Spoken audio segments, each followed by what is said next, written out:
how do we actually differentiate between our rational concerns and irrational fears? Like the place where I'm coming from is, as humans, we are lazy beings. We always want to be in our comfort spaces. Now, if we take an example of a busy work professional, the human mind or probably the heart would continuously be saying, you have worked enough. Let's go and have a glass of beer out there, or let's rest today. Let's not work today. But I know I've got a whole pile of files that I need to look into or emails that I need to revert. Now, at this stage, how do I actually decide it's something that, yes, I actually need? Vice versa is just out of my laziness that I don't want to work again today. Well, there's two things you asked there, the irrational and irrational, and then also the to-do list. Okay. Yep. So let's start with the irrational, rational. When it comes to things, what might be rational for me might be completely irrational for you, and Perfect. vice versa. Yep. Right? So it's all about our perception of that. Biggest thing with everybody is we always try to compare ourselves to other people. We also try to assume what the other person is doing or what the other person is thinking. And we know that that's 99.9% going to be not what they're thinking. They're thinking they're looking very confident and calm and in control. And you're thinking, how can they be so in control? How can they manage to get everything done? How can they get through their to-do list? Right? We're judging them by why they look, not what's happening inside their internal processes. They might be in a bigger state of fear. They might be dealing with all sorts of complex issues, right? And we're thinking that we want to be like them. Well, that's completely irrational. We should never want to be like anybody else. Mm-hmm. We are here with this unique blueprint of who we are, and we've got to be ourselves. And Yep. so when it comes now, the next stage is when it comes to that to-do list and all those things that have to be done, we have to start to think, well, when we're in flow, when we're relaxed, when we're in our heart space, that to-do list becomes so much easier, right? When you're stressed and worried, and maybe you've had too many teas and well, coffees, and got to get done, you've got to go, I've got to stay awake, I'm falling asleep. You're not in your heart. You're in your brain, in your head, and it's trying to make logic of these complex things.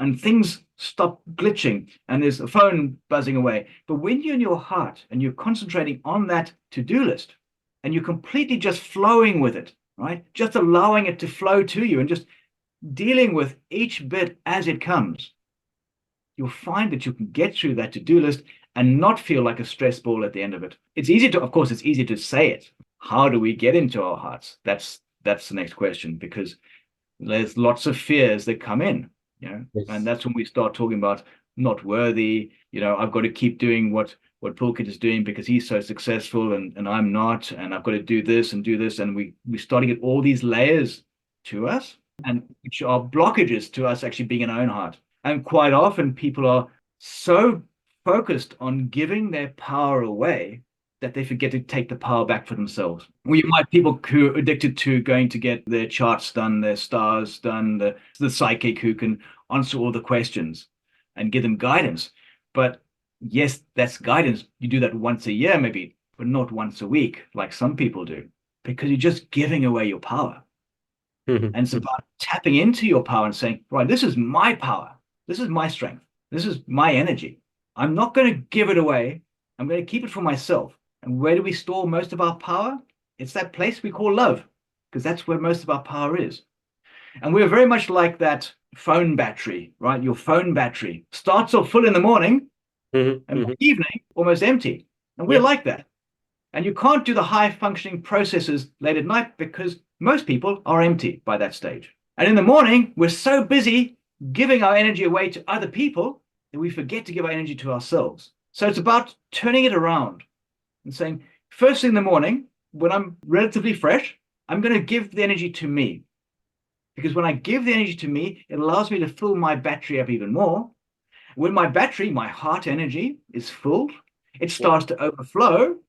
And Mhm. when it overflows, what overflows out of the heart energy, the glass, the battery, I can give to other people, but I'm always giving to myself first. And that's turning it away completely upside down to how many of us have been taught. Always go out and care for the people around you. Give, give, give, give. Never give to yourself. And it's always about, it should be about giving to yourself so that you're full, and then what flows out of you, you can give to others. Yeah. And think about that. If I'm going to give you some energy and my battery is empty, well, what's the quality of the energy I'm going to be giving you? It's going to be at that empty battery level. Yeah. It's not going to be at the full battery level, right? So it's going to have a lot less charge, a lot less effect, a lot less change that will take place. I totally agree. I totally agree on that. And this brings me to understanding another point, energy. Like fear is something that cannot be said but expressed. It's often not in an expressive manner as well. We often keep our fears to ourselves. Similarly, we keep our intentions to ourselves. We don't talk about our intentions. The actual intentions and what we are talking could differ by a mile. So, how does our intention really play a role in our aura?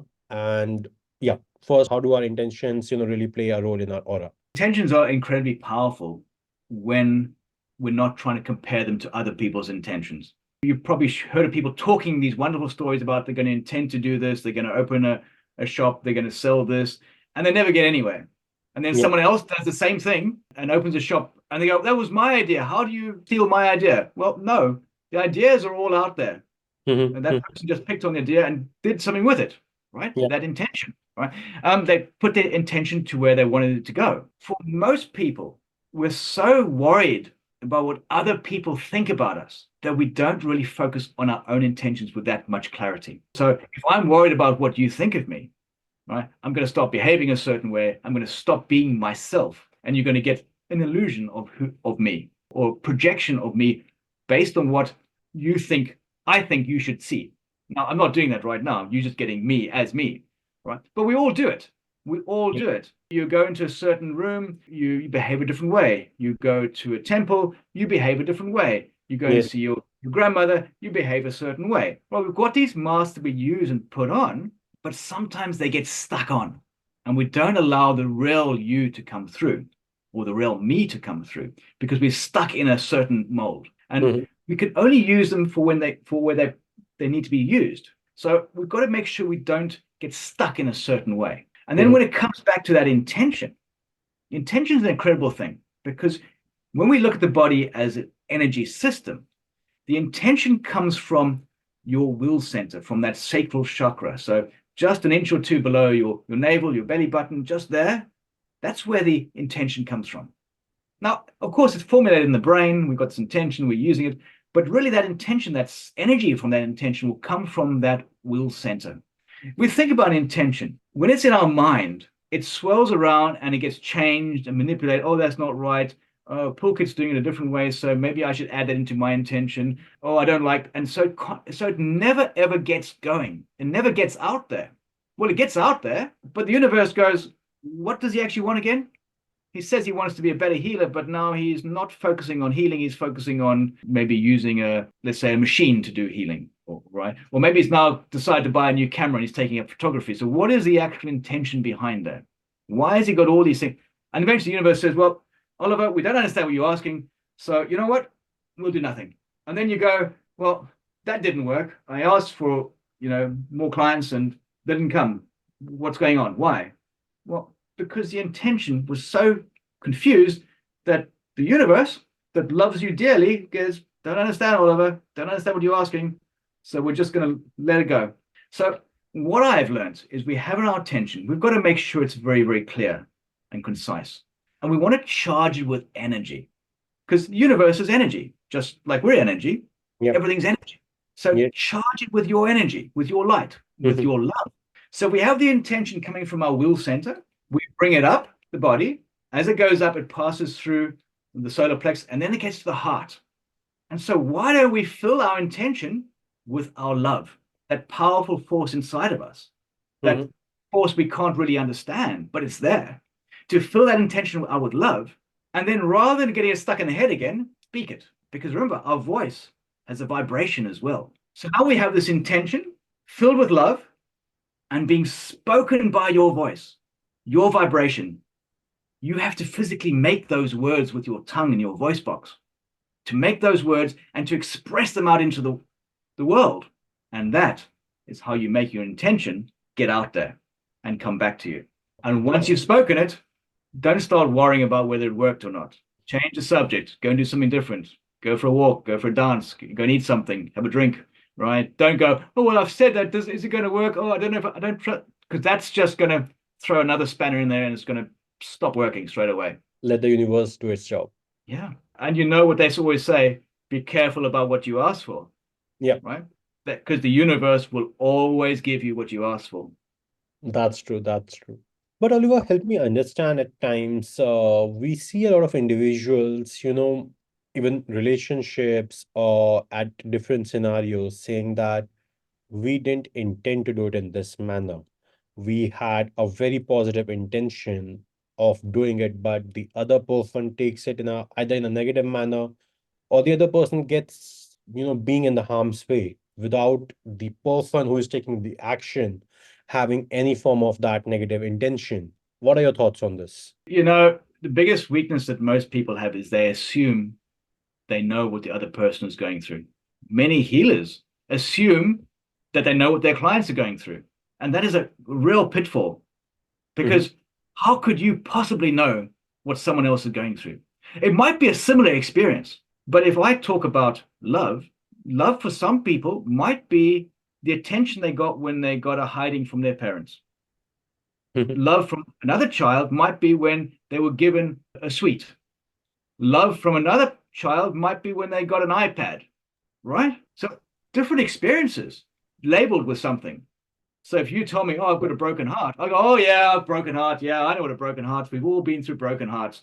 But no, every single one of us is processing these emotions, these intentions, these through a different belief system, a different way of looking at the world, different understanding. And so assumption is really, really pitfall in any relationship, and it's okay to have those assumptions.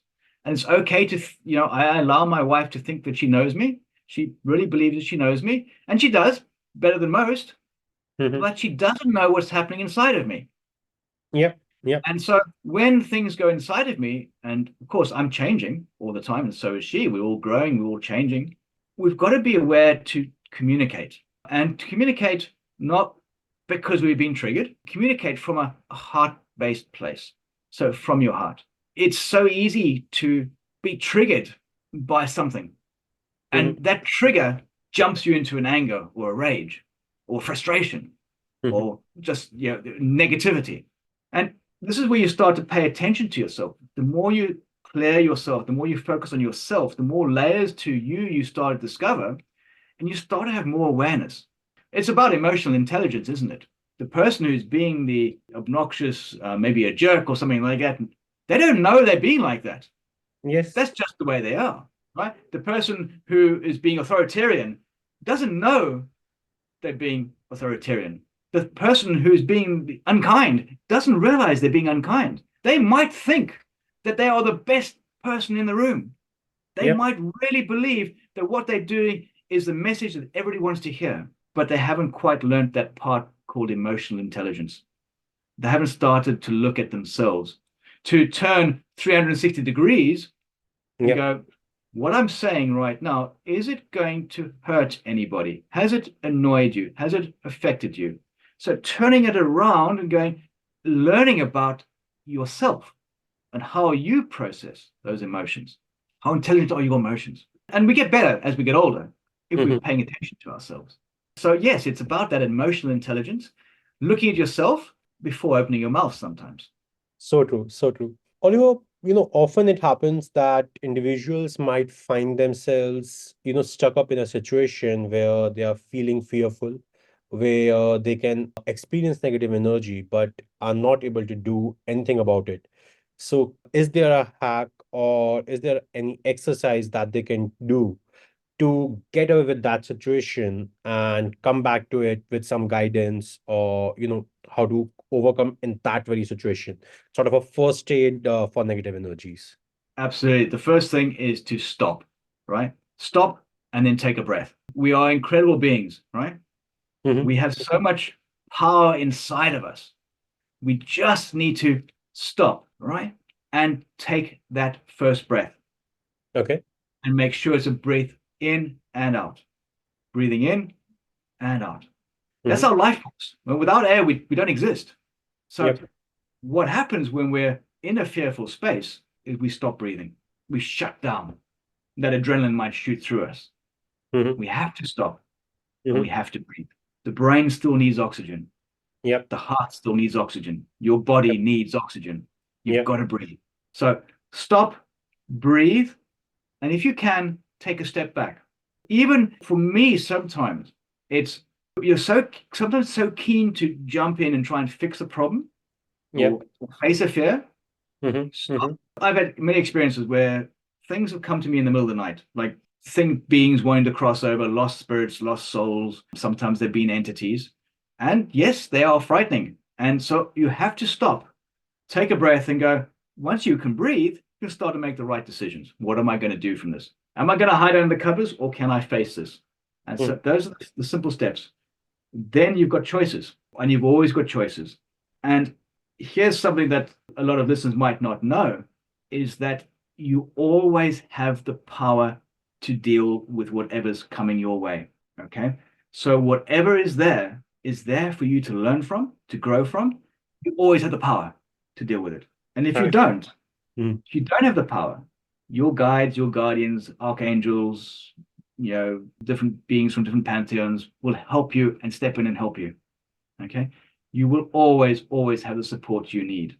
It's always there. Most of the time, we forget to ask. In fact, some of us don't ask at all because we can do it all ourselves. So ask, I need help. Just Yep. ask it out to the universe, to the world, to the space that you're in. I need help. I do it all the time, by the way. Ask for help. Remember, in this world, we've got free will to a certain degree, right? Mm-hmm. Mm-hmm. So no being, no angel, no archangel, no deity, no nature spirit, no of all the different races and beings are going to help you unless you actually ask for help. Because otherwise they're going to create karma for themselves by Yep. interfering in your life. And so Mm-hmm. they're going like, come on, Oliver, ask for help. Ask for you. Oh, you didn't ask for help again. Oh, I so wanted to help him there. And of course, because they can't progress unless they're helping. So they want to progress by helping, and you're going and you want to progress, but you're doing it all yourself and you need to ask for help. So we're both sort of sitting at stalemates there. So always ask for help. And you just speak it out loud because when you speak it out loud, it happens. It manifests. I remember here's a little story I'll share with you. I was driving with a friend, we're just driving her home, and along came an ambulance. I heard her mumbling something, and I looked up at the ambulance, and I suddenly saw two angels over the ambulance. And I went, wow, I've just seen two angels flying over that ambulance. And she said, oh, yes, yes. Whenever I see an ambulance, I always ask that there be support for the people inside or where they need it. And so every time she was doing that, she was mumbling under her breath that angels would support the people in need. And sure enough, they were there. But if she hadn't said that, well, there wouldn't have been any support. So we have incredible power as human beings. We forget it. We don't believe we have it. We have incredible power. I totally agree on that, Oliver. And if I have to put it in a little lighter context, I guess even Dumbledore says that help is always available at Hogwarts who ask for it.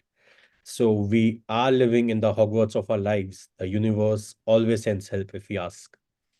Absolutely. I mean, it's such an exciting time to live in. We've got so much light coming to this planet. Mother Earth is going through these incredible changes that are affecting all of us, but we've got so much opportunity to make this world an incredible place.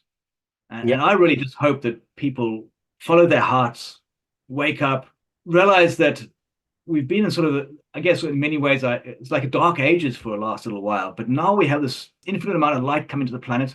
We have these ways of connecting through a Zoom call, through a podcast, that we can share ideas around the world in a matter of seconds. And that's Yes. so exciting. And there's so many people doing incredible work like this, but we just don't hear about them. Because when we read the newspapers or go into social media, we only see the fear stuff. Yep. We only see the negative stuff. And that really just, it's almost stops people believing in good. They seem to get trapped in that, like I said at the beginning, in that fear bubble. being trapped into that fear bubble. We don't want to be there. And it's so easy just to pay attention, take notice of yourself, and almost step out of that fear bubble into the new version of yourself. And this is a technique that many people can do if they want to, is to imagine standing in front of them is their future self. Imagine that person in front of you as an incredible being of light. Maybe you see your future self radiating light out of your skin, right? Yep. Maybe they are younger, maybe they're older, maybe wiser, it doesn't matter. But then Mm. imagine yourself just stepping forward into you and becoming you. Because we've all done it. We were all, a child. We're now maybe adults. We've changed constantly. We've grown. Yes. So why don't we do it with a bit more conscious effort? Why don't we go right now, today, I'm going to spend 2 minutes imagining the future me, full of light, full of health, full of vitality, free, full of love, and step out of the old me into the new me and say goodbye to the old me. That's so important. That's so important, Oliver. And with this, Oliver, I would like to conclude our conversation for today. But yes, before I conclude, any final words of encouragement or wisdom that you'd like to share with our listeners? Absolutely. I think the biggest one is that you have all the power inside of you that you need. It's there already, right? And all those obstacles that come along in your way, you have the power to overcome them. You have the tools. You've just got to choose to use those tools and that power to overcome the obstacles. It's too That, easy just to go, oh, I'll deal with it later. Do it now. You have the energy, you have the power, you have the tools. that's so true, Oliver. Thanks a lot for coming on We Are Listening and enlightening our listeners with the power of energy healing. Thanks a lot, Oliver. It's an absolute pleasure. And thank you for inviting me. Listeners, if you have any questions or any concerns, please feel free to comment or DM us. We will be putting out Oliver's contact details as well in the descriptions below. And once again, a reminder that we are listening. You can use our platform that's anonymous and listening to you always. So vent out whatever you're feeling, and we are listening. Thank you.